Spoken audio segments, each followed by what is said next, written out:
ओम शांति। रत्न अमूल्य या चक्की। एक राजा के राज्य में एक भिक्षुक आए। उनकी वाणी सुनने के लिए समस्त नगरवासी उमड़ पड़े। गली मोहल्लों और घरों में उनके प्रवचन की चर्चा होने लगी। राजा से भी नहीं रहा गया, इसलिए वे भी प्रवचन सुनने के लिए चल पड़े। राजा भी बहुत प्रभावित हुए। उसे महल में ले आए, भोजन खिलाया और फिर महल दिखाते हुए हर कक्ष की एक एक मूल्यवान वस्तु का परिचय देने लगे। ऐसा करते हुए सम्राट के चेहरे पर अभिमान का जो ज्वार आता था, वह शुद्ध चित्त भिक्षु से छिपा न रह सका। अंत में राजा एक विशाल आगार के सामने जाकर ठहर गए, जो अमूल्य रत्नों से भरा था। राजा बोले, भिक्षु श्रेष्ठ, ऐसे दुर्लभ रत्न भारत भर में कहीं नहीं मिलेंगे।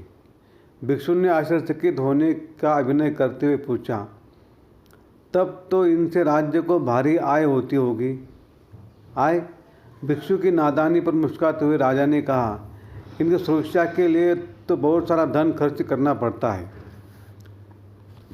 भिक्षु ने समझ लिया कि यह राजा नहीं वरन राजा का ईमान बोल रहा है, और एक निष्ठुर सन्यासी के सामने भी यह अभिमान इस ऊंचाई तक पहुंचा हुआ है कि राजा को सन्यासी की बात नादानी लगती है, तो फिर आम जनता के प्रति इसका कैसा व्यवहार होगा। राजा तो खजाने की संपत्ति को जन कल्याणार्थ तो सुरक्षित निधि मानता है। उसके प्रति अहंकार या मेरेपन का भाव रखने के बजाय निमित्त भाव रखता है। परंतु यह राजा अहंकार के उच्च शिखर पर चढ़ गया है, जहाँ से पतन अवश्यम भावी है, और पतन के बाद सर्वनाश तो स्पष्ट ही। अतः मुझे राजा को बचाना है, उसे कल्याण और करुणा का मार्ग दिखाना है। ज्ञानी भिक्षु का रोम रोम राजा की इस नादानी पर करुणा से भर उठा। करुणाशील भिक्षु ने कहा, राजन, इन पत्थरों से अधिक कीमती पत्थर मैंने आपके राज्य में देखा है। राजा अत्यधिक आश्चर्यचकित हो उस पत्थर को देखने के लिए उतावला हो उठा। कुछ ही क्षणों में दोनों ने एक उपेक्षित गरीब बस्ती में एक द्वार खटखटाया। वह एक उर्दा बाहर आई और दोनों को घर के अंदर ले गई। भिक्षु ने कोने की ओर इशारा करते हुए कहा, यह है। राजा ने क्रोध में झल्लाते हुए कहा, यह तो चक्की है।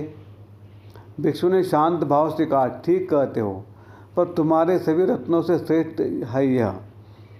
उर्दा के श्रम की सहयोगिनी है, इस पर कुछ खर्चा करना नहीं पड़ता। उल्टे ये चक्की इस बुढ़ा का, इसके अंधे पति का और 3 बच्चों का पोषण करती है।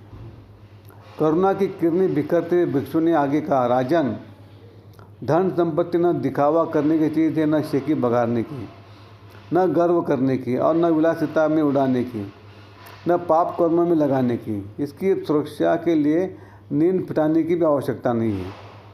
यह तो जन कल्याण की पुण्य कार्यों में लगाकर भाग्य बनाने की, दूसरों की ज़रूरतों को पूरा करने का दुआ कमाने की चीज़ है। मिथ्या दर्प का त्याग कर दीजिए। राजा का ईमान टूट गया। अगले ही दिन से उसने अपनी संपत्ति जनहित में समर्पित कर दी। अच्छा, ओम शांति शांति शांति। शुक्रिया बाबा, शुक्रिया आपका, लाख लाख शुक्रिया। Thank you thank you thank you.